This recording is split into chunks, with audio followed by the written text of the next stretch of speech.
Buenos días a todos nuestros asistentes. Bienvenidos a la conferencia virtual Asambleas Ordinarias de Accionistas en el marco del COVID-19, la cual realizaremos con nuestro aliado Correa Merino Agudelo de Medellín. Soy Marta Hernández, coordinadora de capacitaciones de la Cámara de Comercio de Pereira. Importante que tengamos en cuenta las siguientes recomendaciones. Primero, esta sesión será grabada. Segundo, por favor, asegúrese de mantener tanto su micrófono como su cámara apagada para poder tener una mejor calidad de la sesión. Las preguntas se recibirán por el chat de la aplicación, a las cuales se le da la respuesta al finalizar la intervención de los conferencistas. Deseamos recordarles que este es un espacio propiciado por la Cámara de Comercio de Pereira, liderada por el doctor Jorge Iván Ramírez Cadavid, quien constantemente está generando alternativas que beneficien a nuestros empresarios y a la ciudadanía en general. Quiero darle un agradecimiento muy especial a Juanita Betancourt y Sergio Arias, nuestros conferencistas de Correa Merino Agudelo, quienes hoy nos hablarán acerca de, primero, los aspectos prácticos seleccionados de reuniones ordinarias, de asambleas generales de accionistas, de sociedades por acciones simplificadas y sociedades anónimas, y también estarán hablando sobre las principales modificaciones introducidas por el Gobierno Nacional a raíz de la emergencia sanitaria con ocasión del COVID-19 en materia de reuniones ordinarias de las asambleas generales de accionistas.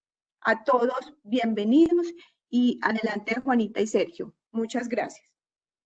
Marta, muchísimas gracias por su introducción. Pues lo primero es agradecerle a la Cámara de Comercio de Pereira por este espacio. Pues es un espacio bastante interesante para hacer una capacitación corta sobre estos asuntos. Entonces, como lo mencionó Marta preliminarmente, la idea de este espacio es hablar en términos generales sobre algunos asuntos prácticos que nosotros hemos seleccionado en relación con las reuniones de los máximos órganos sociales y algunos aspectos también de las reuniones de las juntas directivas. Es importante tener en cuenta que esto es un espacio simplemente de asuntos seleccionados. Evidentemente, pues por lo corto del espacio, no pretendemos abarcar la totalidad de los asuntos propios de este temario, en la medida que es un asunto absolutamente extenso, sino simplemente lo que nosotros consideramos que puede ser práctico para ustedes, introduciendo además algunos elementos propios de las modificaciones que ha efectuado el Gobierno Nacional a raíz de la emergencia sanitaria que ha generado el COVID-19.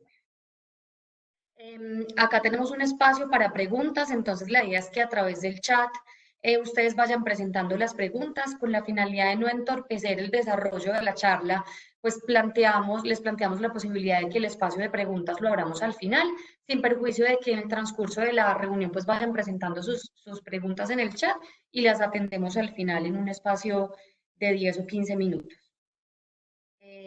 Bueno, entonces, antes de comenzar, les presentamos en términos generales cuál es el temario que proponemos para el día de hoy. En primer lugar, queremos evidenciarles algunos aspectos específicos a los que uno se puede enfrentar desde el punto de vista legal en la preparación de los estados financieros de fin de ejercicio que deben ser sometidos a consideración de los órganos. En segundo lugar, vamos a hablar de algunas modificaciones a raíz de la pandemia en temas de reuniones no presenciales, por ejemplo, reuniones virtuales y demás. Luego vamos a continuar con los cambios frente a la convocatoria, los alcances de la convocatoria y reuniones no presenciales en el marco de esta pandemia.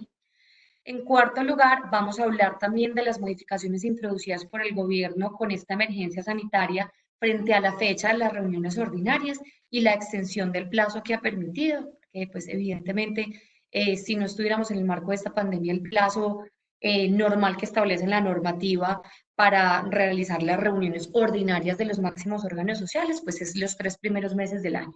Evidentemente hemos obtenido una extensión a raíz de la emergencia. En quinto lugar, nos vamos a apartar un poco de los asuntos del COVID-19 y vamos a hablar de algunos aspectos que nosotros consideramos que son prácticos a la hora de efectuar la convocatoria. Vamos a pasar posteriormente a temas de derecho de inspección, donde vamos a hablar también de algunos asuntos del COVID. Finalmente, antes de entrar al tema de causal de disolución por pérdidas, vamos a hablar de algunos aspectos prácticos que nosotros hemos seleccionado en el marco del desarrollo de la reunión. Y ya finalmente, como les decía, vamos a hablar de algunos asuntos específicos de la causal de disolución por pérdidas. Pues si bien no es el espacio exclusivo para evidenciar esta causal, pues el marco de las reuniones ordinarias es un espacio típico, aunque reitero, no exclusivo, de identificación de esta causal de disolución. Entonces, comencemos con el primer tema, que son algunos aspectos prácticos de los estados financieros. Entonces, acá vamos a resolver dos inquietudes bastante frecuentes que se le presentan a nuestros clientes, y es, ¿cuál es la diferencia entre estados financieros certificados y estados financieros dictaminados? Primero. Y segundo, hay gente que tiende a considerar o a creer de manera errónea que en aquellas sociedades en las que no existe un revisor fiscal, entonces no es necesario tener los estados financieros dictaminados, sino que esto es algo propio de las sociedades con revisores fiscales. Digamos que esto es un asunto equivocado que vamos a desvirtuar acá. Entonces, lo primero es la diferencia entre estos dos tipos de estados financieros. Los estados financieros certificados son aquellos que son suscritos por el representante legal y el contador público que los elaboró. Y la firma contiene de manera implícita un mecanismo de autenticidad que lo que pretende demostrar es que, digamos que la información es fidedigna y fue verificada de antemano. Entonces, fíjense que esto es solamente suscrito por el representante legal y el contador. Por su parte, los estados financieros dictaminados, además de encontrarse certificados, contienen el dictamen, valga la redundancia. ¿En qué consiste el dictamen? Es un documento independiente en donde se presenta una opinión de un experto independiente, es decir, objetivo, a los estados financieros certificados. Digamos que acá en este espacio es donde el revisor fiscal o quien hace el dictamen tiene la posibilidad de presentar salvedades frente a los estados financieros. Entonces, si eventualmente hay algo que no se corresponde con la realidad o no es información fidedigna de los libros contables, pues la persona que efectúa el dictamen, digamos que efectúa esta salvedad en forma de glosas en el espacio del dictamen. Entonces acá respondemos la pregunta y desvirtuamos el mito que inicialmente les había planteado. El dictamen lo otorga el revisor fiscal en sede de sociedades que tengan revisor fiscal. Frente a aquellas sociedades que no tengan revisor fiscal, aún así es necesario contar con un dictamen, pero ya no lo hace el revisor fiscal, sino que lo hace un contador público. Importantísimo, en la medida en que debe ser un dictamen objetivo, una posición independiente, quien dictamina los estados financieros debe ser el contador público independiente, es decir, distinto a quien suscribió los estados financieros certificados. Este es el primer tema. Acá les hablamos de la posición de la Superintendencia de Sociedades frente a la pandemia. Pues ustedes saben que en términos generales la Superintendencia de Sociedades requiere a ciertas compañías a presentar una serie de información financiera, estados financieros, ciertos informes de prácticas empresariales y alguna información financiera adicional con la documentación soporte. Sin embargo, pues a raíz de la pandemia, lo que ha hecho la superintendencia es extender estos plazos. Actualmente tenemos vigente la circular externa 100.00008 del 24 de abril del año 2020, en donde la Superintendencia de Sociedades modificó estos plazos. Si eventualmente quisieran verificar el detalle de estos plazos, pueden ingresar a la página web de la Superintendencia de Sociedades, donde van a encontrar esta circular y encuentran los plazos modificados. Importante, si por alguna razón la sociedad tiene algún grado de intervención de algún ente de control distinto al que se le requiera o al que se le deba presentar información financiera o de algún otro carácter, importante que se verifique igualmente si este respectivo ente de control también ha extendido el plazo de presentación. Vamos a empezar a hablar también un poco más de las modificaciones a raíz de la pandemia. Antes de que iniciara la cuarentena obligatoria o aproximadamente por los días en que comenzó la cuarentena obligatoria, el gobierno nacional pues evidenció la importancia de tener reuniones de los órganos sociales presenciales y no físicos para evitar las conglomeraciones pues que expandieran la pandemia. Entonces digamos que en este sentido el gobierno nacional expidió el decreto 398 de este año, en donde hizo una introducción bastante interesante. ¿Por qué? Porque habló de la posibilidad de realizar reuniones presenciales. Desde hace muchos años ya la normativa colombiana había planteado la posibilidad de que los órganos sociales realizaran reuniones no presenciales, por ejemplo, virtuales o por videollamada o por teléfono o demás. Lo que pasa es que la normativa anterior lo que establecía es que para efectos de que estas reuniones no presenciales fueran válidas, debían ser universales, es decir, debían estar presentes todos los accionistas. Entonces, evidentemente, esto dificultaba y obstaculizaba en gran medida pues, la realización de este tipo de reuniones. Sin embargo, a raíz de esta pandemia, lo que introdujo el gobierno nacional fue realizar la posibilidad de realizar este tipo de reuniones sin que todos los accionistas estén presentes, siempre y cuando, pues evidentemente, haya quórum de conformidad con lo establecido en los estatutos de la compañía y en la ley. Acá hay una pregunta frecuente y es, ¿qué sucede si antes se hubiera efectuado una convocatoria para que la reunión fuera presencial y ya a raíz de la pandemia queremos hacerla de manera no presencial, es decir, virtual?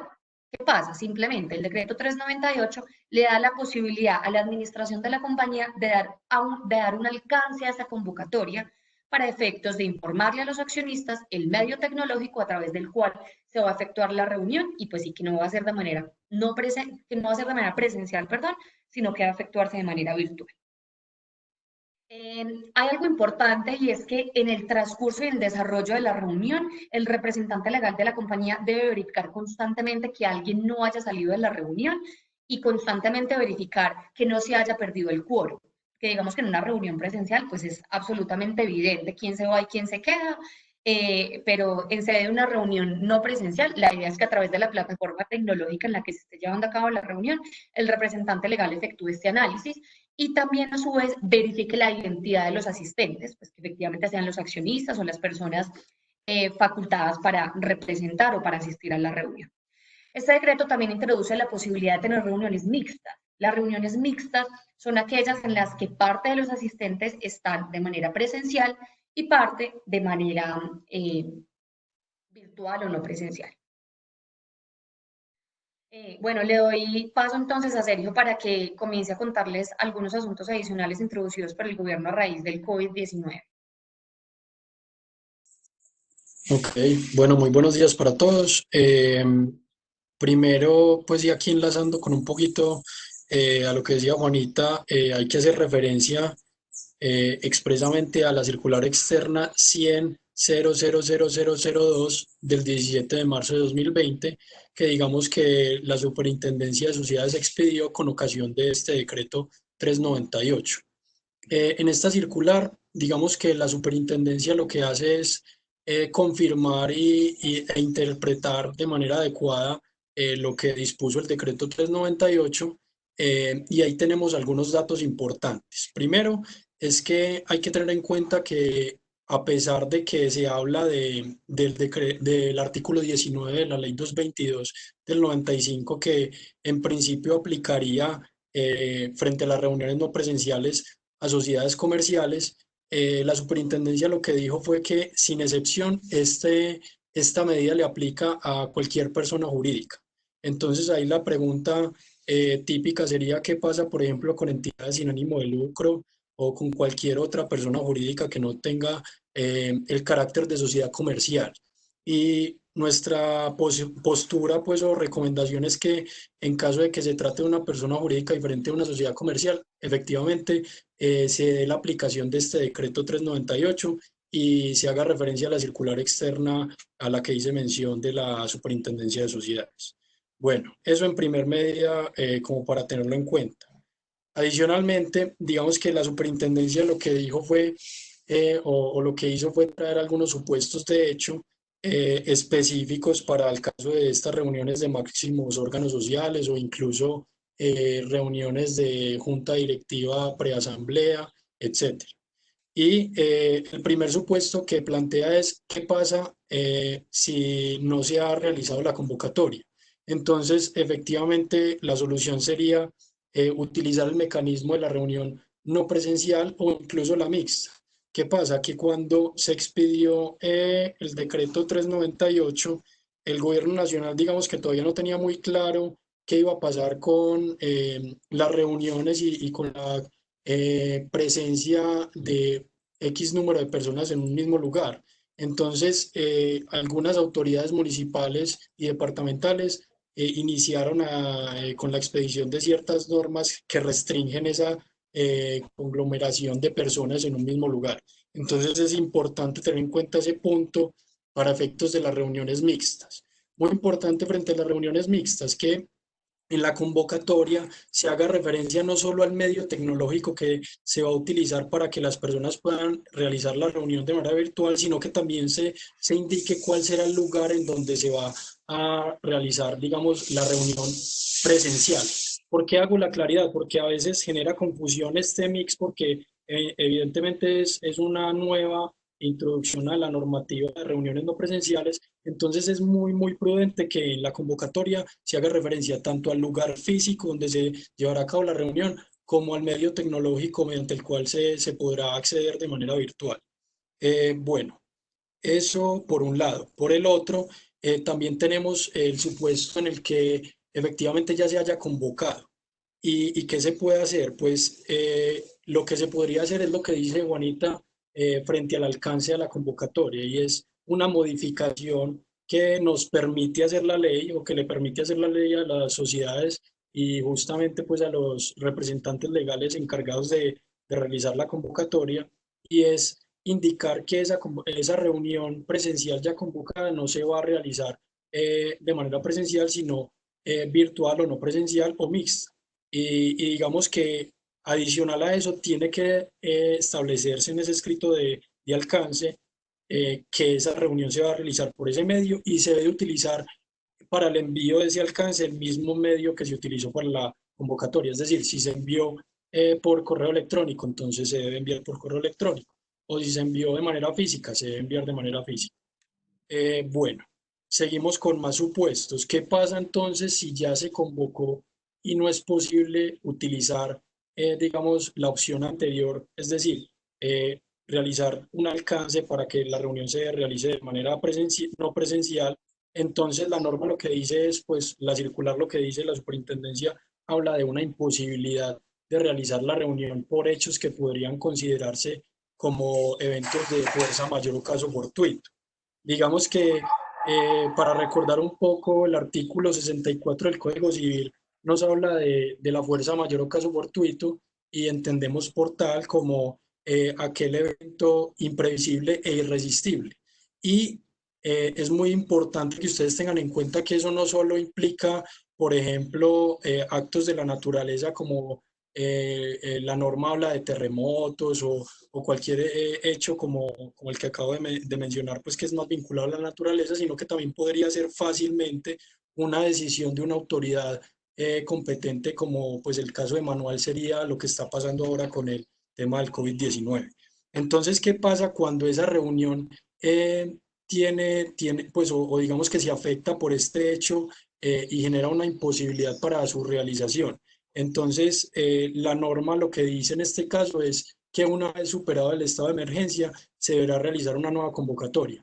Esto es importante tenerlo en cuenta porque ahorita pues vamos a hablar un poco del decreto que posterior a esta norma expidió el gobierno y digamos que ya nos trae otras posibilidades que ya más adelante les vamos a explicar. Por un lado, ese punto que sería, como les dije, la imposibilidad de realizar la reunión por hechos que podrían constituirse como fuerza mayor o caso fortuito. Habría otro evento y es el hecho de que esa reunión no se pueda llevar a cabo por falta de quórum. Y aquí la norma lo que nos dice es, ojo porque usted puede hacer uso de la segunda convocatoria. Aquí recordamos un poquito en qué consiste esto. La segunda convocatoria es una medida que trae la norma que nos permite o le permite a la sociedad que en caso de que la primera reunión no se pueda realizar por falta de quórum, se pueda citar a una segunda convocatoria para que se lleve a cabo esa reunión, pero esa citación, o sea, la fecha en la que se realizará esa reunión de segunda convocatoria, no puede ser inferior a 10 días hábiles siguientes a la fecha en la que se fijó la primera reunión, ni superior a los 30 días hábiles siguientes a esa fecha en la que se fijó la primera reunión. Adicionalmente, digamos que estas reuniones para las sociedades por acciones simplificadas tienen una virtud, y es que en la primera convocatoria, es decir, en la convocatoria que se envía la citación para la primera reunión, yo puedo de una vez indicar cuándo se realizaría la reunión de segunda convocatoria en caso de que no se cumpla con el quórum requerido para el efecto.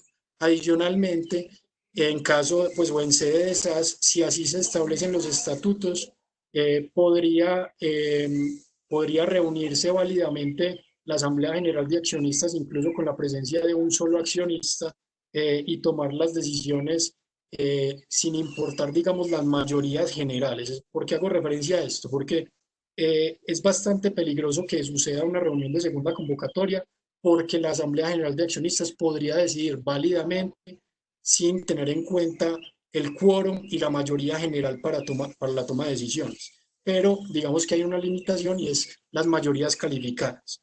El ejemplo, digamos, más práctico para este efecto sería, por ejemplo, en el sede de una sociedad de responsabilidad limitada, en la que en una reunión de segunda convocatoria asista un número de socios plural que represente por lo menos el 60% de las cuotas en las que está dividida el capital social, y quiera decidir realizar una reforma estatutaria, por ejemplo. Digamos que en este caso, a pesar de ser una reunión de segunda convocatoria, no se podría tomar la decisión. ¿Por qué? Porque hay una mayoría especial que trae la ley, y es el 70% de las cuotas mínimo para la toma de esta decisión, es decir, la reforma estatutaria. Ese es un ejemplo, pues, como para que lo tengan en cuenta frente a las reuniones de segunda convocatoria. Ahora vamos a hablar un poco del decreto 434, perdón, de 2020. Este decreto, digamos que introdujo dos situaciones relevantes. La primera sería que las reuniones ordinarias se podrán llevar a cabo dentro del mes siguiente a la finalización del estado de emergencia sanitaria que declaró el Ministerio de Salud y Protección Social. Eso le permite, digamos, a las sociedades comerciales que puedan esperar y obviamente, pues, por esta coyuntura, no tener que realizar la reunión ordinaria y esperar efectivamente que se termine el estado de emergencia, o pues que el Ministerio de Salud y Protección Social se pronuncie al respecto, y a partir de la fecha de finalización pueden convocar a la reunión ordinaria para que se realice por lo menos dentro del mes siguiente a esa fecha. Entonces hay que tener muy en cuenta eso. Y por otro lado, muy relevante, es una modificación a las reuniones por derecho propio. Y digamos que la norma general y lo que se replica en los estatutos es que las reuniones por derecho propio se lleven a cabo en caso de que no fueran convocadas dentro de los 3 primeros meses del año, el 1 de abril o el primer día hábil del mes de abril a las 10 de la mañana en las oficinas de la administración de la sociedad.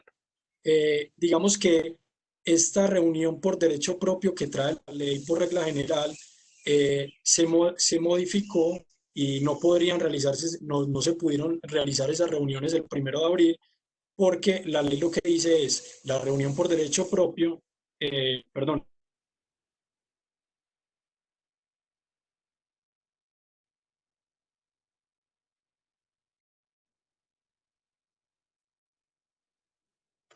Por ejemplo, declarara la finalización del estado de emergencia, tendríamos que esperar un mes, y el día hábil siguiente al cumplimiento de ese mes se realizaría la reunión por derecho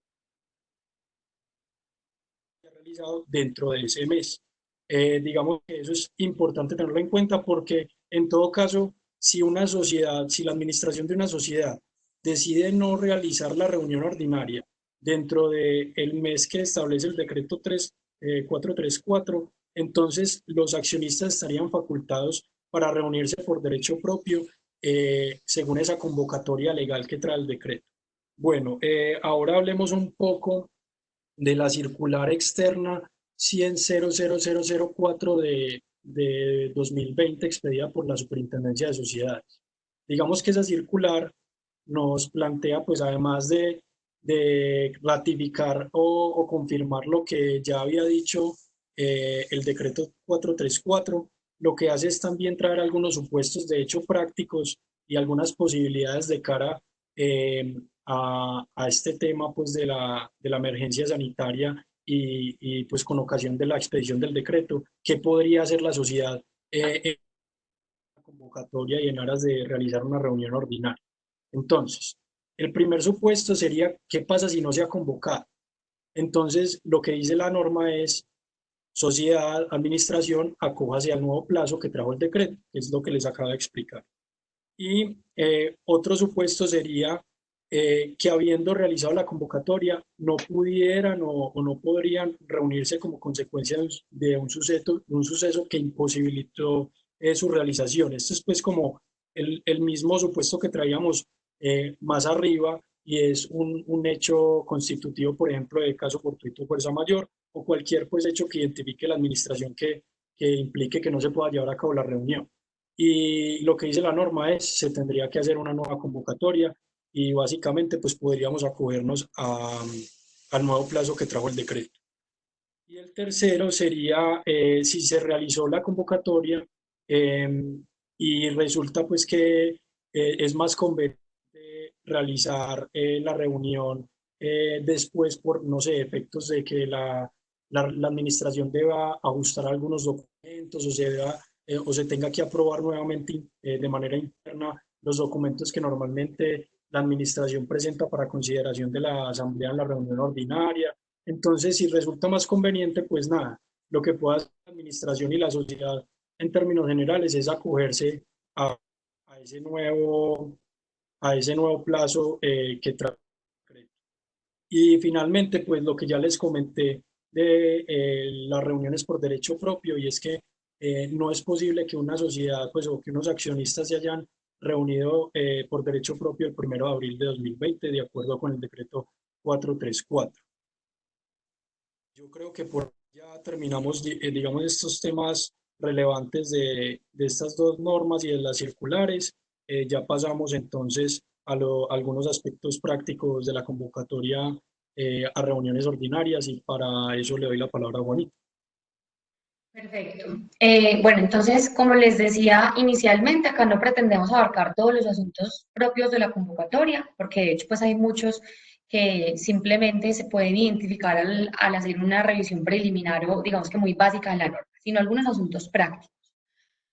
En primer lugar, ¿cuál es la consecuencia práctica de que uno convoque de manera incorrecta? Convocar de manera incorrecta es no convocar o es convocar con la antelación incorrecta o es convocar por un mecanismo distinto al previsto en los estatutos o en la ley. ¿Qué sucede en estos casos? Se presenta una sanción bastante drástica por parte de la normativa colombiana y es la ineficacia. Eso en términos prácticos, ¿qué implica? Las decisiones que se hubieran tomado en esa asamblea o en esa junta de socios o en esa reunión de la junta directiva en la que hubo una indebida convocatoria no tienen absolutamente ningún efecto. Y es absolutamente grave en la medida que no requiere declaratoria judicial. Entonces, digamos que esto es una medida bastante drástica y opera de manera inmediata. Un tema práctico que puede surgir es, por ejemplo, si en los estatutos de la compañía tenemos un plazo de 20 días hábiles para que los accionistas ejerzan el derecho de inspección y tenemos un plazo estatutario en consonancia con el plazo legal de las sociedades anónimas de 15 días hábiles para la convocatoria de las reuniones ordinarias de la Asamblea General de Accionistas. ¿Qué pasa? ¿Con qué antelación debo hacer la convocatoria?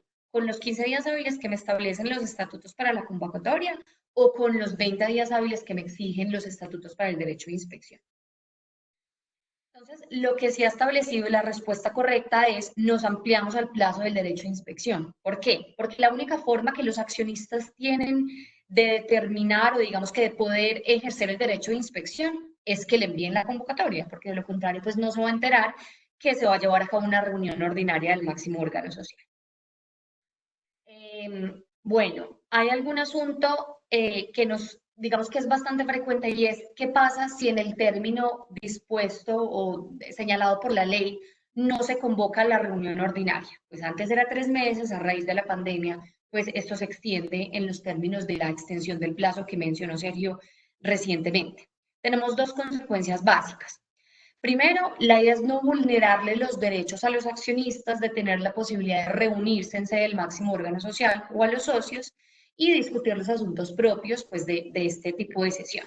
Entonces, la idea es que ellos puedan reunirse por derecho propio, que era lo que mencionaba Sergio, que antes en el marco de reuniones tradicionales, no en el marco de la pandemia, pues hablábamos de una reunión que se debía llevar a cabo el 1 de abril a las 10 de la mañana en las oficinas de administración de la compañía, pero ya pues lo extendemos según lo que mencionó Sergio.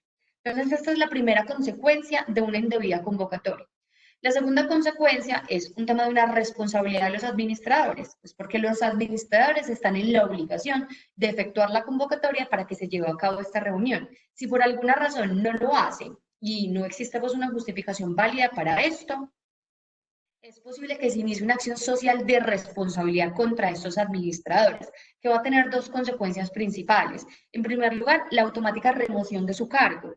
Y en segundo lugar, cargar a ese administrador con su propio patrimonio a responder por los perjuicios que le haya ocasionado a la sociedad y a los accionistas o socios de la compañía a raíz de no haber convocado.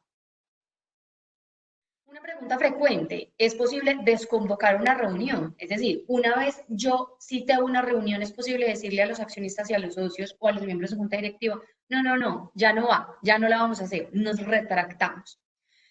Acá las respuestas se fundamentan en la tesis de irrevocabilidad que ha sostenido la Superintendencia de Sociedades. Ha dicho, la convocatoria a una reunión es irrevocable. ¿Por qué? Porque esto genera un derecho consolidado en los accionistas o en los socios o en los miembros a quienes se convocó a asistir a la reunión y a ejercer los derechos asociados a participar en esa reunión. Y en consecuencia, la única forma de desconvocar es si existe unanimidad, autorización de manera unánime por los accionistas. La misma regla de unanimidad aplica en aquellos casos en los que se pretenda modificar por alguna razón el orden del día, el lugar o la fecha, la hora de la reunión de un órgano social. Una vez finalizado pues estos asuntos prácticos de la convocatoria, le doy la palabra nuevamente a Sergio para que nos cuente algunos aspectos prácticos igualmente del derecho de inspección al que tienen derecho los accionistas.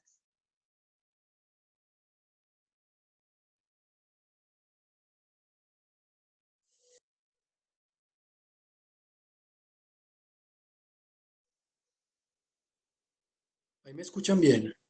Sí, te escuchamos perfecto, Sergio. Ok, listo.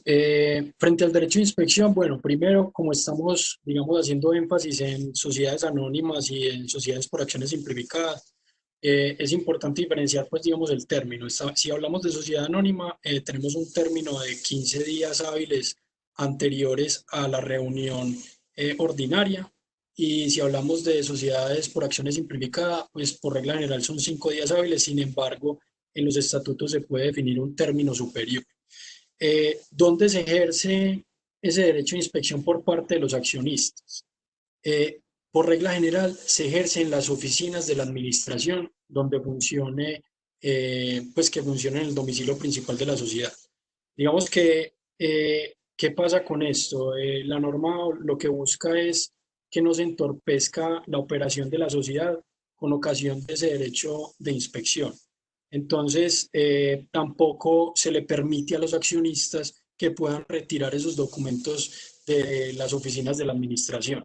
Ahorita vamos a hablar un poquito de algunas medidas que por el COVID-19 el gobierno ha implementado para el ejercicio del derecho de inspección, pero en principio el ejercicio funciona con la asistencia del accionista o su representante a las oficinas donde funciona la administración de la sociedad, ubicadas en su domicilio principal, y no se pueden retirar los documentos. Es decir, el accionista asiste, revisa la información y listo, no hay nada más que hacer.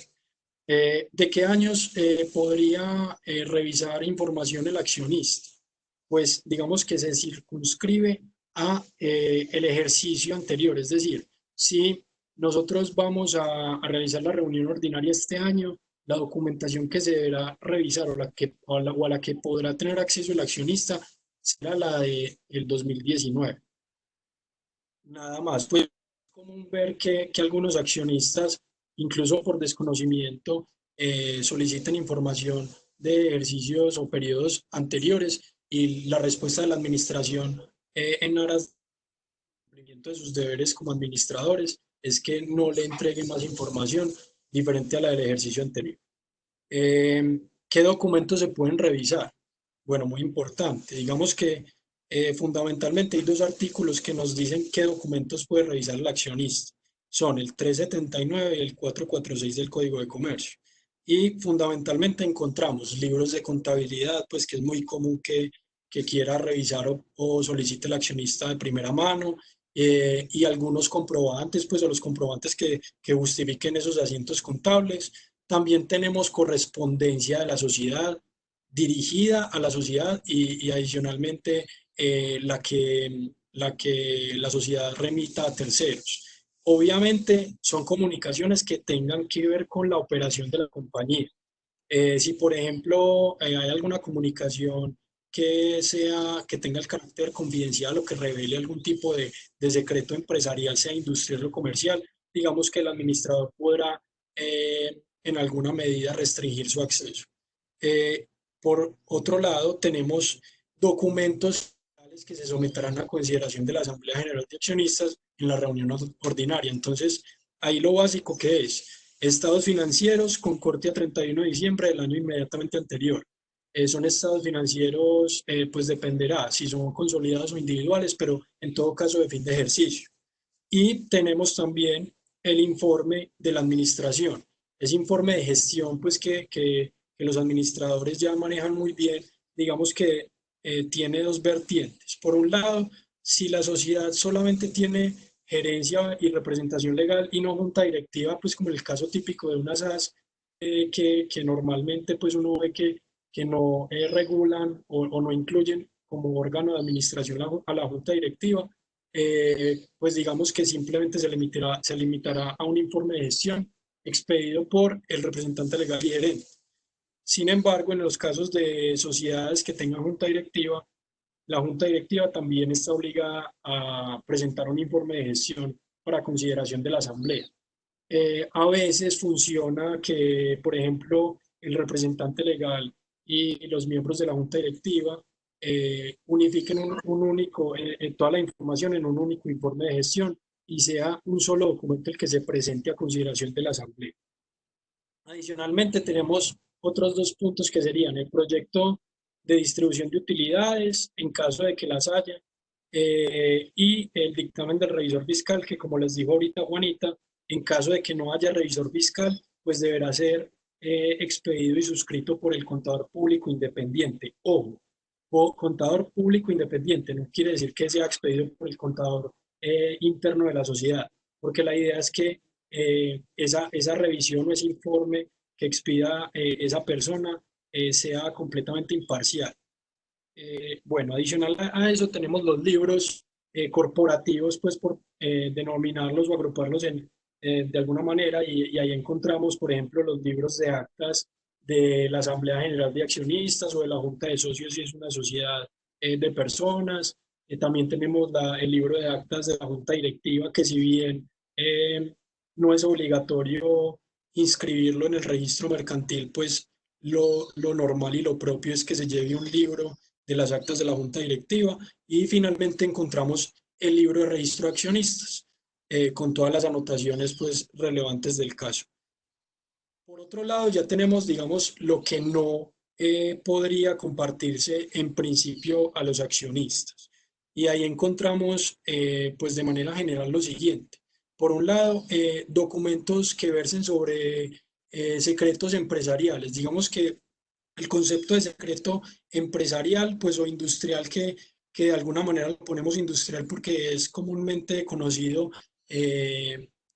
por la doctrina como secreto industrial, pero digamos que eso tiene una división y es el género de secreto empresarial según la definición del artículo 260 de la decisión 486 del 2000, expedido por la Comunidad Andina.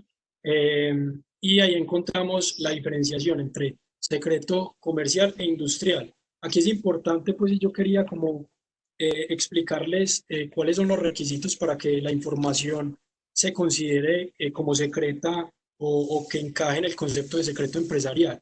Y básicamente lo que nos dice la norma es que efectivamente sea secreta en el sentido de que digamos que a pesar de que está en un ámbito empresarial, no muchas personas tengan acceso a la misma o solamente lo tengan algunas pocas con las facultades pertinentes, que tenga un valor comercial por ser secreta, eso es muy, muy importante. No es que si cualquier información que yo tenga de mi empresa, así sea que no la circule con mucha gente, vaya a ser secreto empresarial, no, tiene que tener una valoración.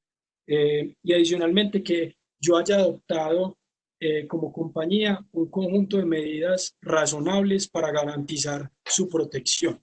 Esos serían pues como los tres requisitos. Por otro lado, tenemos que no se extiende a contratos comerciales o laborales. Ojo, porque es muy común que los administradores, no sé, llegue el accionista y les diga, venga, necesito el contrato con el principal cliente de esta compañía porque necesito las cláusulas y quiero ver unas cláusulas específicas.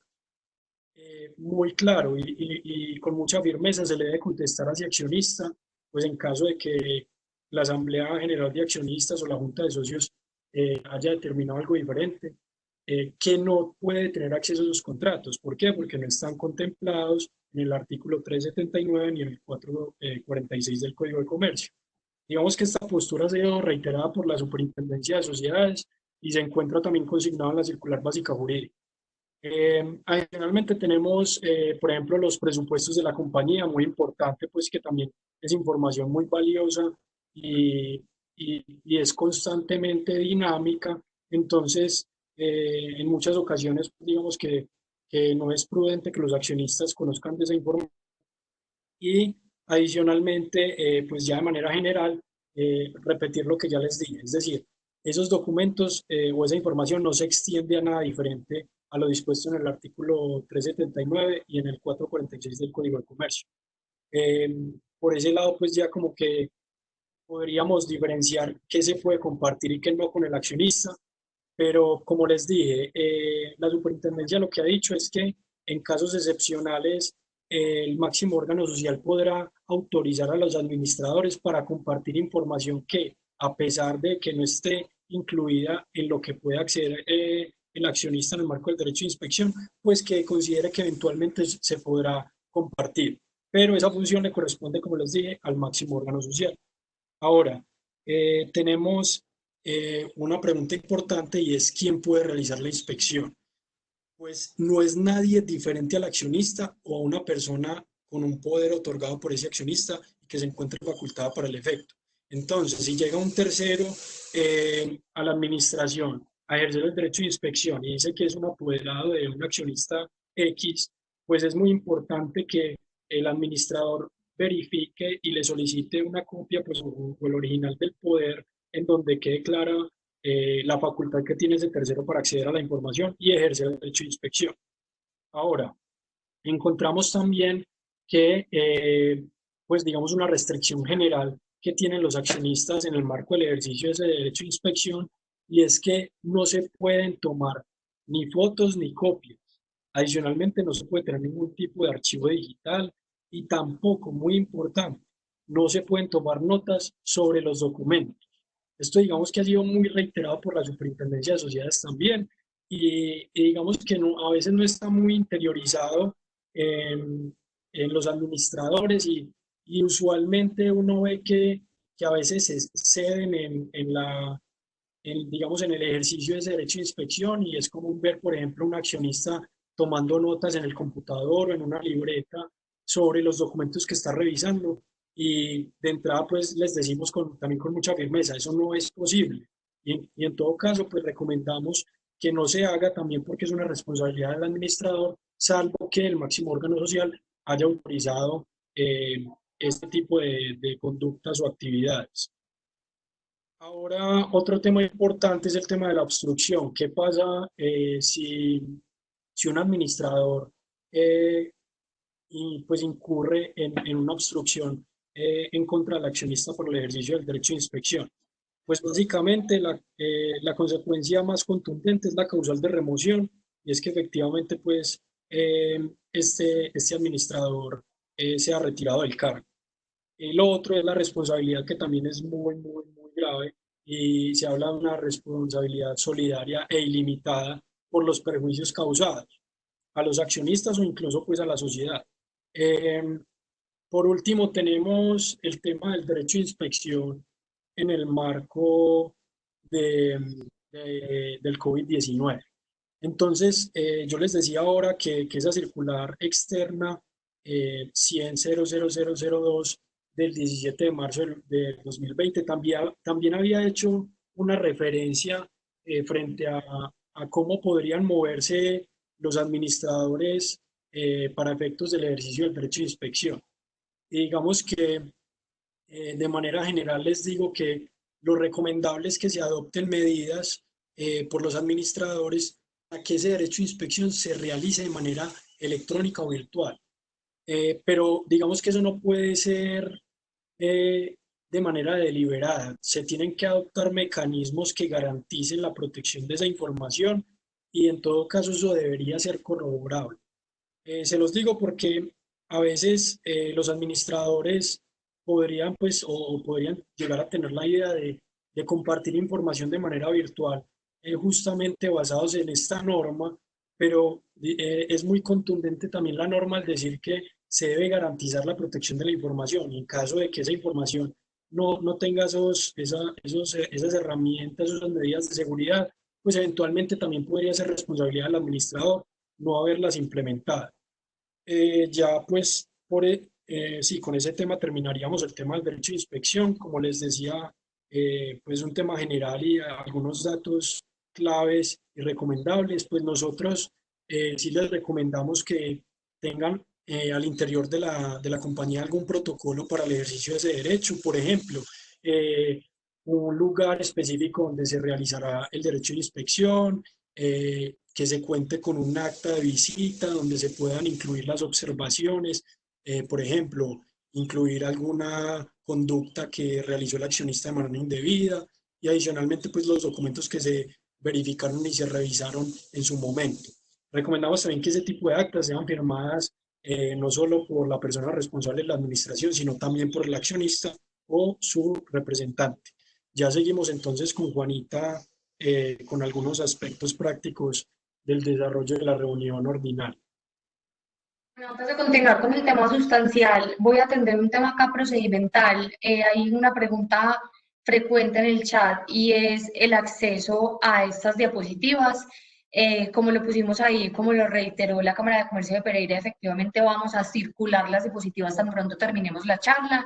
Igualmente confirma acá la Cámara de Comercio que podrán acceder nuevamente a esta charla que va a estar grabada a través del canal de YouTube de la misma Cámara. Incluso en este momento nosotros estamos compartiendo pantalla y en consecuencia acá el área técnica de la Cámara de Comercio me está confirmando que efectivamente ustedes deben estar visualizando nuestra pantalla con la presentación de PowerPoint. Entonces, si por alguna razón no lo están viendo, verifiquen al interior de la plataforma tecnológica porque sí está funcionando. Bueno, como les decía Sergio, vamos a entrar en, digamos que de manera muy general, en algunos aspectos prácticos a los que nos podemos enfrentar en el desarrollo de la reunión de los máximos órganos sociales. Primero, algunos aspectos que debemos tener en cuenta en sede de sociedades que estén en el marco de una situación de control y de un grupo empresarial. Recuerden que la situación de control es cuando por alguna razón existe una subordinación de una compañía o de una persona hacia otra. Y en ese caso, ¿qué tenemos que tener presente? La matriz, es decir, la compañía controlante, además de preparar los estados financieros básicos individuales, es decir, los que reflejan la información financiera de esa compañía, debe preparar estados financieros consolidados. ¿Qué significa estados financieros consolidados? Estados financieros que presenten las cifras de todas las compañías que hacen parte de la situación de control, es decir, matriz y controladas o subordinadas, como si fueran un solo ente. Eso debe tenerse en cuenta en caso de situación de control. Y en caso de grupo empresarial, hay que tener en cuenta una consideración adicional. ¿Qué es un grupo empresarial? Deben cumplirse dos requisitos básicos para que se configure un grupo empresarial.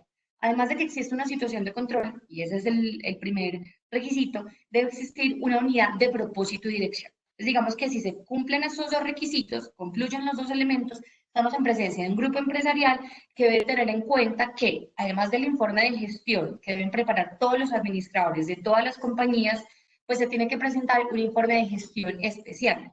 ¿En qué consiste este informe de gestión especial? En revelarle a todos los partícipes de las compañías del grupo la intensidad de las relaciones que se tuvieron en el año entre todas las compañías pertenecientes a ese grupo empresarial. Son dos aspectos importantes que deben tenerse en cuenta en sede de este tipo de sociedades. Sergio nos va a responder una pregunta sobre la posibilidad de tomar notas en las reuniones de las asambleas de las juntas de socios y juntas directivas y la posibilidad de grabar estas sesiones.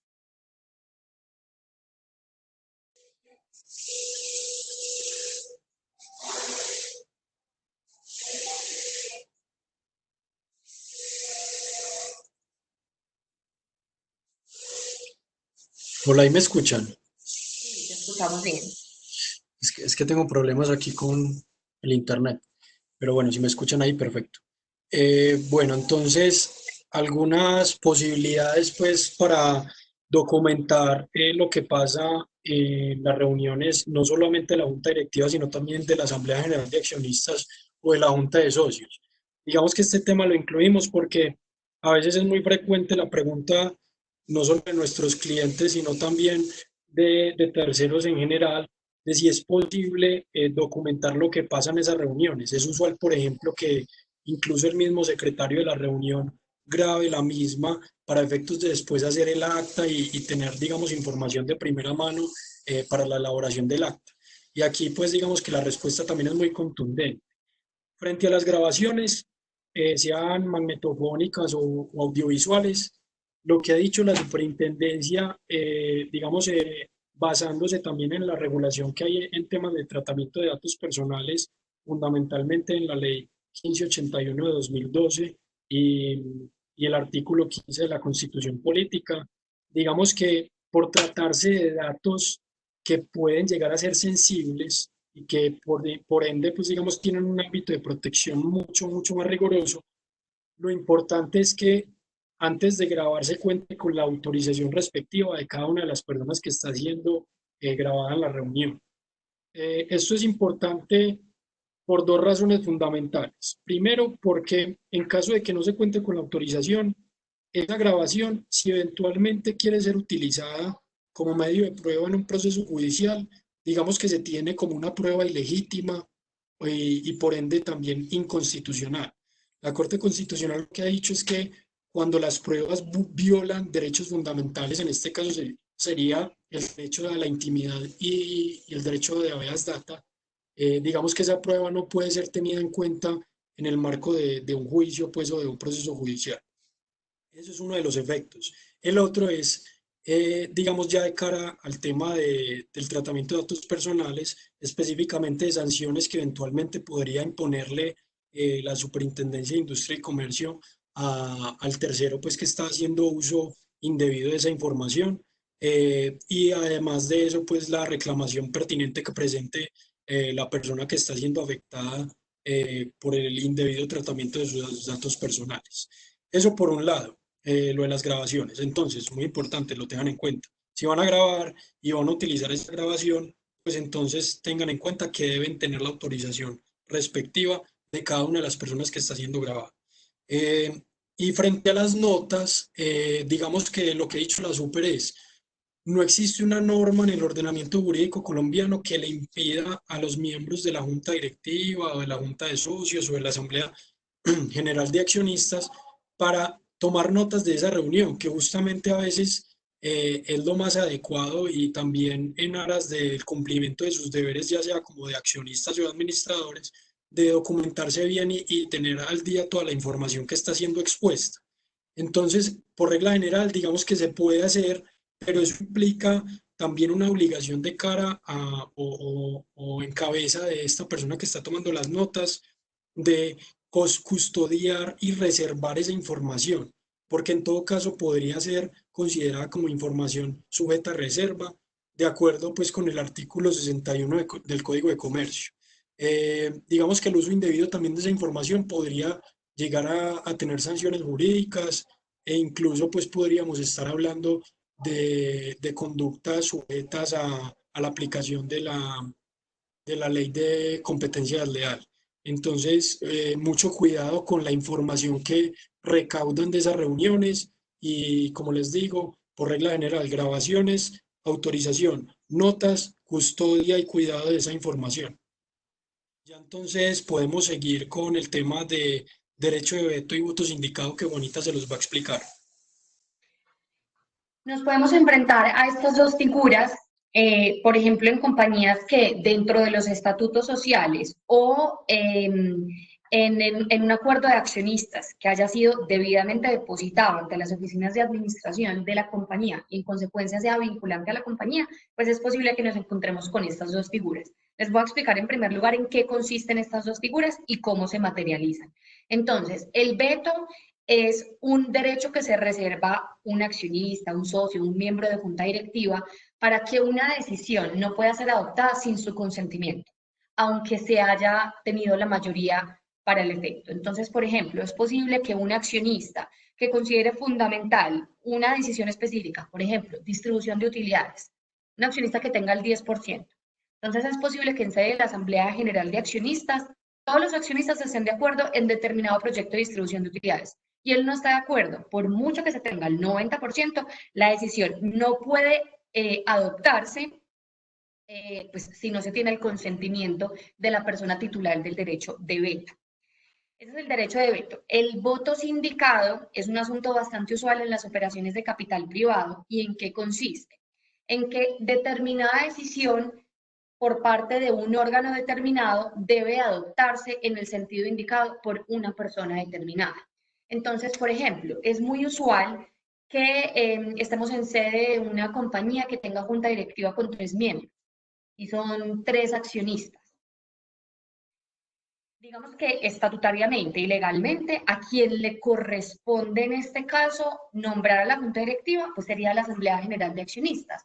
Pero pues establezcamos la posibilidad de que alguno o los 3 accionistas establecieron dentro de un acuerdo de accionistas que cada accionista iba a tener el derecho a elegir un miembro de junta directiva para tener su representación en sede de la junta directiva. Entonces, ¿qué pasa? En el voto sindicado lo que se va a establecer es que en sede del máximo órgano social, Asamblea General de Accionistas, cuando se vaya a elegir a la junta directiva, todos los accionistas deben tomar las decisiones y deben elegir a la junta directiva de conformidad con las elecciones que haya efectuado pues, el accionista que le corresponde cada elección. Eso es el voto sindicado. ¿Por qué hablamos de estas dos figuras en sede de asambleas, de juntas directivas y de juntas de socios? Porque si estos acuerdos de accionistas, en donde se contienen estas figuras, fueron depositados en las oficinas de administración de la compañía, pues estos acuerdos de accionistas deben ser acatados por la administración y en consecuencia en desarrollo de las reuniones para efectos de las mayorías y todo lo que se tenga que tener en cuenta, pues se debe tener en consideración la información de los acuerdos de accionistas. Y en último lugar, vamos a hablarles algunos aspectos muy seleccionados de la causal de disolución por pérdidas que enfrenta una compañía. ¿Por qué? Como les decía inicialmente, pues es verdad que este no es el escenario exclusivo para que la Asamblea General o la Junta de Socios evidencie que la compañía está en causal de disolución por pérdidas, pero es un espacio, digamos que bastante usual y típico, pues en el que se propicia la revisión de los estados financieros y en consecuencia es normal que se evidencie la causal de disolución por pérdidas. Hay mucha gente que se confunde en qué consiste esa causal, entonces la vamos a explicar con cifras. La sociedad cuando tiene pérdidas que reducen su patrimonio neto por debajo del 50% de su capital suscrito, está en causal de disolución. Entonces pongámosle cifras a esto. Asumamos entonces que una compañía tuvo pérdidas acumuladas y del ejercicio en curso a 31 de diciembre del año 2019 por 1.200 millones de pesos. Un capital suscrito y pagado de 1.600 millones de pesos. Asumiendo que no hay ninguna otra cuenta dentro del patrimonio neto, pues una cosa bastante simplística, o bastante simple, perdón, pues tendríamos un patrimonio neto de 400 millones de pesos. Entonces, ¿qué pasa? Para efectos de que la compañía no esté en causal de disolución por pérdidas, su patrimonio debe estar en al menos el 50% del capital suscrito y pagado. Como lo tenemos en 1.600, pues significa que debe estar en por lo menos la mitad, es decir, 800 millones. Y fíjense que el patrimonio neto lo tenemos en 400. Automáticamente sabemos que la compañía está en causal de disolución. Entonces, ¿qué pasa? La asamblea o la junta de socios pues se da cuenta ya mucho después de la existencia de esta causal. En primer lugar, quien lo va a evidenciar es el administrador cuando revisa los estados financieros en preparación de la sesión. Entonces, ¿qué pasa? ¿Qué tiene que hacer el administrador? Acá ponemos un mensaje de alerta, porque digamos que es un asunto delicado. El administrador inmediatamente tiene que hacer dos cosas. Primero, debe abstenerse de iniciar nuevas operaciones en la compañía. Y en segundo lugar, debe convocar al máximo órgano social para informarle sobre la existencia de esta causal y pues, pues el máximo órgano social decidir qué hacer. Si lo deja seguir y entrar en causal y entrar en etapa de liquidación, o si decide en su lugar proceder con el enervamiento de la misma. Si no lo hace, es responsable de manera solidaria por los perjuicios que cause a raíz de eso. ¿En qué consiste enervar? Digamos que hay un mito que ya la Superintendencia de Sociedades ha desmitificado, y es que mucha gente considera que enervar la causal de disolución es restablecer ese patrimonio sano entre patrimonio, o esa relación sana, perdón, entre patrimonio y capital suscrito y pagado. Y lo que ha dicho la Superintendencia es no implica eso. No implica necesariamente eso. Es decir, si eso es lo que sucede, pues estamos en el escenario ideal, pero no implica necesariamente eso. Pueden tomarse acciones tendientes a lograr ese restablecimiento y aún así estaríamos, digamos que, en el escenario de enervamiento de la causal de disolución. El tiempo para hacer este enervamiento, pues inicialmente en el Código de Comercio teníamos un plazo de 6 meses. Posteriormente, en 2010, se extendió a 18 meses a todos los tipos societarios, incluyendo sociedades anónimas, sociedades limitadas y demás, salvo que los estatutos establezcan un término distinto. Hay muchos estatutos que aún están bajo la norma del Código de Comercio y siguen estableciendo 6 meses. En esos casos nos atenemos a 6 meses. Hay una forma típica, pero no es la única, de enervar la causal de disolución, y es enjugando pérdidas. Es decir, tomando las pérdidas e tomando alguna cuenta de la compañía, del patrimonio, e imputándola a la cuenta de pérdidas. Hay dos asuntos que deben precisarse en relación con esto. En primer lugar, es posible que la compañía use estados financieros de periodos intermedios para efectos de declarar la causal de disolución. Entonces, por ejemplo, acá nos salimos un poco del marco de las reuniones ordinarias. Si la compañía o si los administradores se dan cuenta que la compañía está en causal de disolución por pérdidas en septiembre, con fundamento en estados financieros de agosto, perfectamente la Asamblea General de Accionistas, aún con fundamento en esos estados financieros del periodo intermedio, puede tomar, digamos, la decisión de enervar la causal de disolución. Pero ¿qué pasa? Si la medida o alguna de las medidas que adopta la Asamblea o la Junta de Socios para efectos de enervar la causal de disolución es enjugar pérdidas, pues no va a poder tomar pérdidas del ejercicio en curso porque finalmente no se ha cerrado aún el ejercicio. Entonces, en ese caso, aunque se hayan usado estados financieros de agosto o de septiembre, no recuerdo cuál fue el ejemplo puntual que les dije, pues las pérdidas que se van a usar para enjugar no podrán ser las del ejercicio en curso, sino que tendrán que ser las pérdidas del ejercicio anterior, con fundamento en estados financieros que ya fueron debidamente aprobados en sede del máximo órgano social. Estos eran un poco los temas que nosotros queríamos tratar con ustedes. Como les dije, pues eran asuntos seleccionados, no pretendíamos abarcar todo. Pues esperamos que hayamos sido lo suficientemente claros. Si les parece, podemos abrir el espacio para preguntas. Tenemos muy pocas preguntas, todas, digamos que la mayoría están referidas, o dos de ellas están referidas al tema del COVID. En primer lugar, hay una persona que dice: puedo celebrar una asamblea ordinaria y si los dos socios viven en la misma dirección, deben dejar constancia en el acta que no es una reunión no presencial porque se compartió el domicilio. Lo anterior en virtud de que no se pueden realizar reuniones presenciales.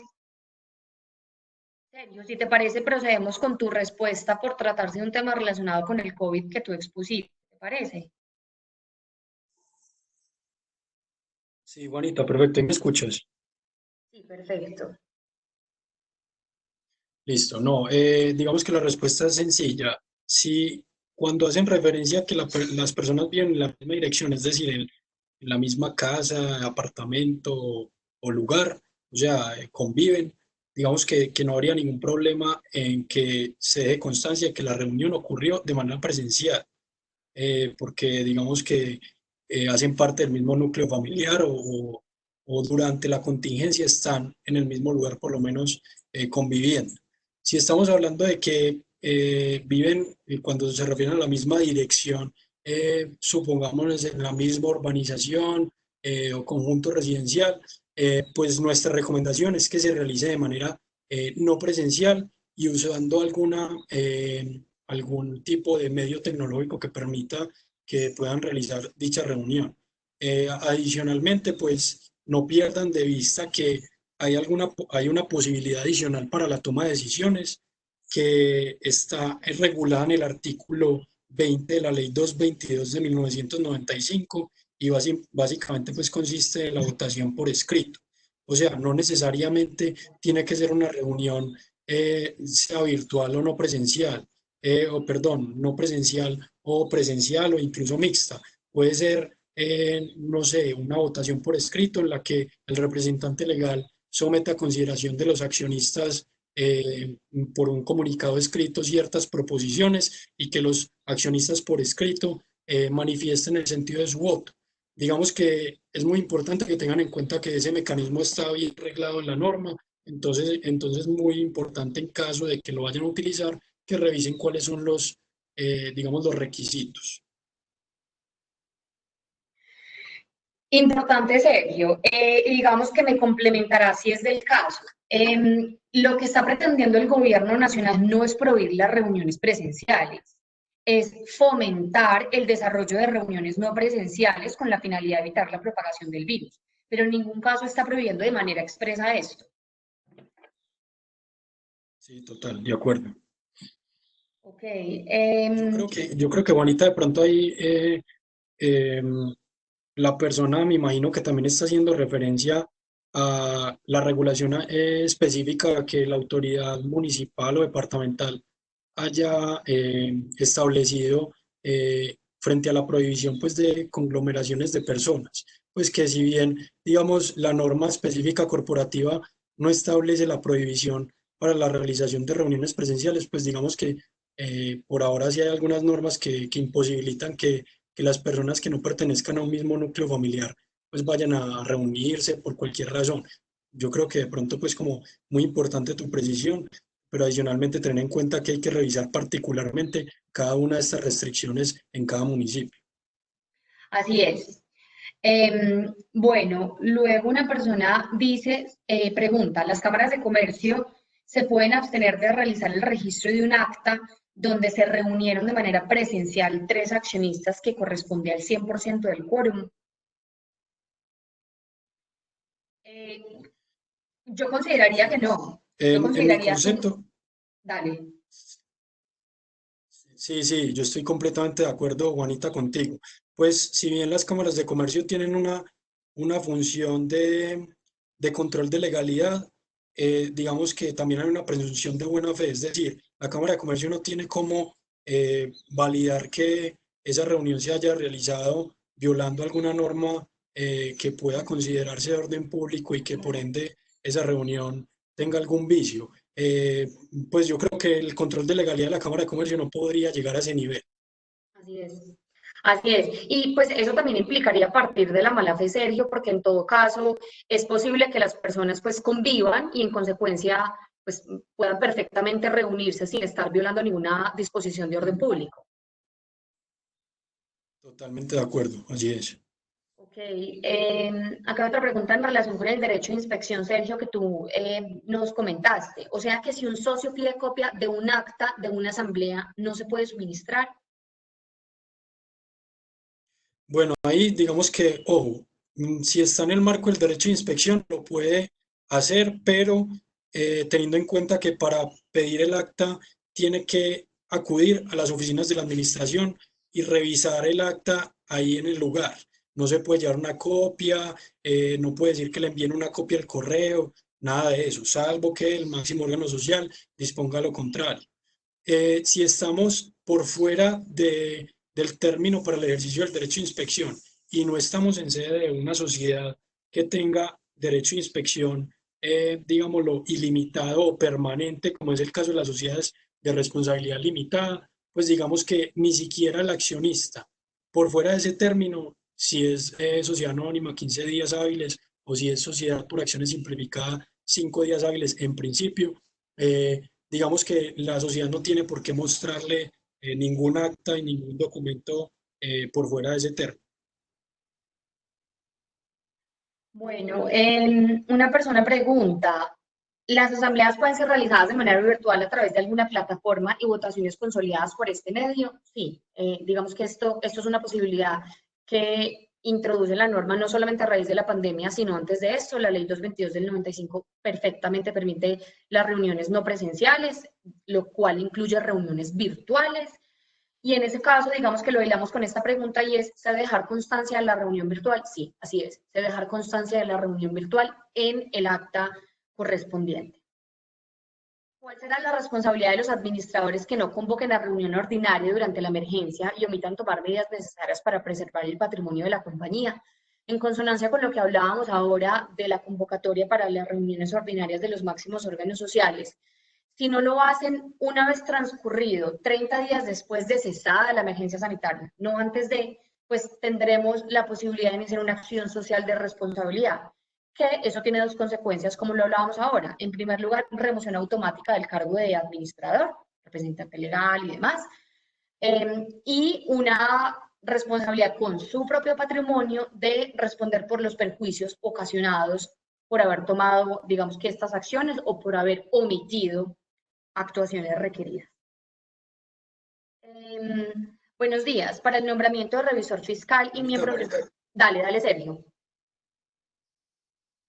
Qué pena, ¿no? Ahí como para complementar un poquito esa pregunta, les contamos que hay una medida adicional que trae la ley 222 en su artículo 87, y es que cuando no se convoque a la reunión ordinaria, algún interesado, pues un accionista, por ejemplo, un accionista, le solicite a la Superintendencia de Sociedades que realice la convocatoria. Y adicionalmente es normal que la Superintendencia envíe un delegado de la Superintendencia de Sociedades para efectos de corroborar que se realicen de debida forma. Entonces esa sería pues como una medida para que se realice una convocatoria, en este caso por dicha autoridad administrativa, y pues los accionistas puedan tener acceso a esa reunión. Así es, Sergio, gracias por tu complementación. Buenos días. Para el nombramiento de revisor fiscal y miembros de junta directiva, en este momento se puede realizar por reunión extraordinaria. El espacio típico de nombramiento de estos órganos siempre es la reunión ordinaria. En todo caso, en ningún momento, ni siquiera antes de esta emergencia sanitaria, hemos tenido una disposición que nos impida hacer estos nombramientos en sede de reuniones extraordinarias. Entonces, si por ejemplo, en agosto de cualquier año se pretende hacer una modificación, una remoción, un reemplazo de alguno de estos órganos, se puede hacer perfectamente en sede de una sesión extraordinaria. ¿Fotograbación o es suficiente en dejar constancia en el acta? Suponemos que la persona que hizo esta pregunta se refería a dejar constancia de la reunión virtual. Asumiendo que efectivamente ese es el supuesto, basta con dejar constancia en el acta en la medida que pues, la información que consta en el acta tiene una presunción de veracidad y conformidad con las normas del Código de Comercio. ¿Cómo asegurar que un socio no escucha las deliberaciones y luego se desconecte a la hora de la votación? Sergio, me complementará según las modificaciones introducidas por el gobierno, pero lo que establece uno de los decretos expedidos por el gobierno a raíz de la pandemia es que el representante legal que está liderando la reunión del máximo órgano social debe verificar constantemente el quórum. Entonces, si por alguna razón, en algún momento del orden del día, bien sea en la votación, en el desarrollo, además, el accionista se desconecta, digamos que pues, en ese momento tendrá que recalcularse el quórum, y si por alguna razón eso implica que se pierda el quórum, pues entonces no podrá continuar deliberándose.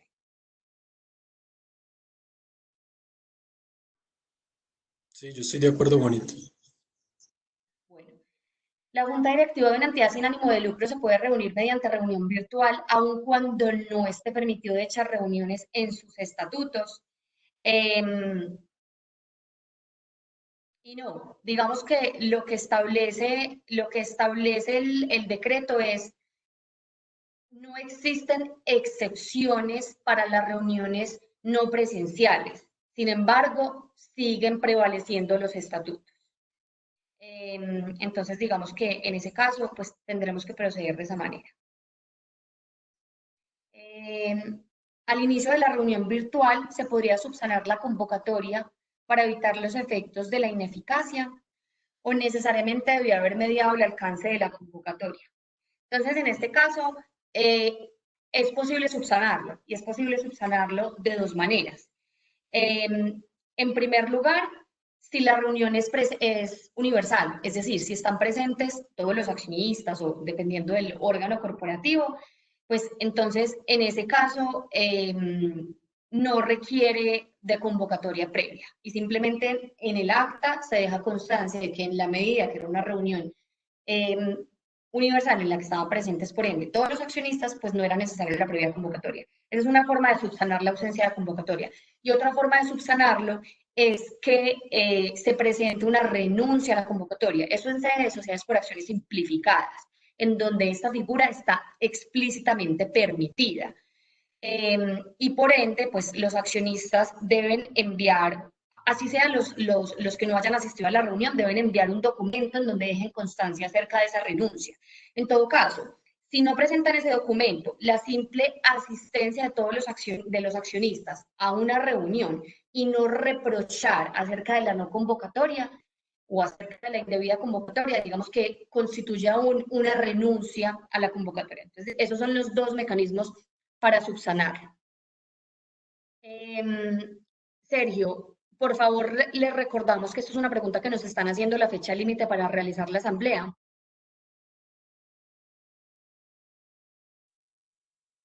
Ok, pues básicamente tendríamos que partir de la fecha en la que el gobierno levante el estado de emergencia sanitario. Entonces, a partir de esa fecha se tendrán que contar un mes completo y si durante ese mes no se realiza la reunión, entonces los accionistas se pueden reunir por derecho propio el primer día hábil siguiente a la finalización de esos 30 días. Okay.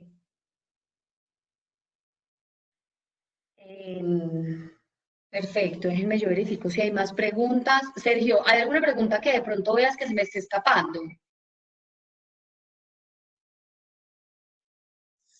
No, no sé, es que la verdad no me está cargando muy bien, creo que actualizado el chat.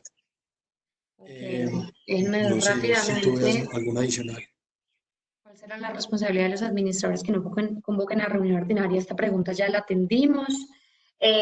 No, esta serían Si todas las quieres, preguntas. yo quiero decir algo ahí de lo de la sal. Dale. Tú ya la respondiste súper bien y me parece que es pues, muy importante que ellos entiendan que en una entidad sin ánimo de lucro, como digamos, no hay mucha regulación sobre el funcionamiento de los diferentes órganos que la componen, es muy importante que en los estatutos esté toda la regulación.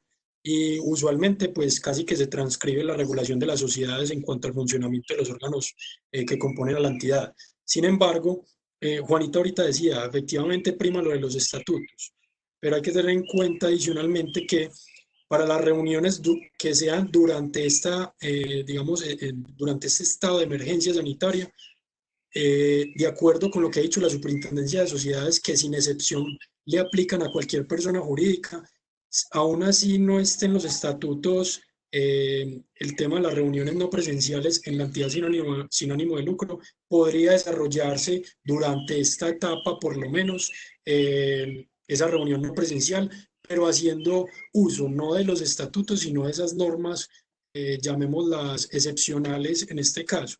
Entonces, muy importante que cuando termine el estado de emergencia, por lo menos si quieren continuar desarrollando ese tipo de reuniones, pues reformen los estatutos en ese sentido. Juanita, yo no sé si tú estás de acuerdo. Así es, sí, así es, absolutamente, Sergio. Acá hay otra pregunta que están haciendo y es, o sea que el sector constructor que ya inició y las entidades de salud ya lo podrían hacer. No me queda muy claro a qué se refiere.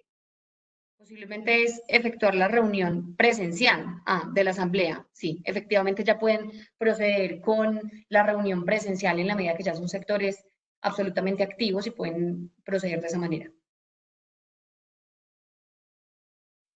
Bueno, yo creo que entonces, una vez finalizadas las preguntas, podemos proceder con el cierre de la sesión. De nuevo, muchísimas gracias a la Cámara de Comercio por este espacio tan productivo y a todos los asistentes por habernos acompañado en este proceso. Les estaremos compartiendo entonces las diapositivas en breve. Juanita y Sergio, muchísimas gracias también de parte de la Cámara de Comercio de Pereira por este espacio, agradecerle también a todos los empresarios por haberse conectado esta mañana, fue una capacitación bastante productiva, gracias también por resolver todas las dudas e inquietudes de nuestros empresarios. Sabemos que no es un momento fácil para ninguna empresa y para ninguna entidad y pues es un alivio poder contar con este tipo de asesorías. De parte de la Cámara de Comercio les extendemos un cordial saludo y les agradecemos haber compartido este espacio con nosotros. Muchísimas gracias. Muchas gracias, hasta luego y que estén muy bien. Hasta luego, que estén muy Bueno, de bien. este modo, muchas gracias Sergio y Juanita. De este modo damos por terminada nuestra capacitación de hoy. Invitamos a todos los empresarios a que visiten nuestra página web donde está ubicada nuestra agenda semanal con varias capacitaciones en diferentes temas para que nos conectemos y estemos enterados de la actualidad. Muchísimas gracias a todos por conectarse y feliz día.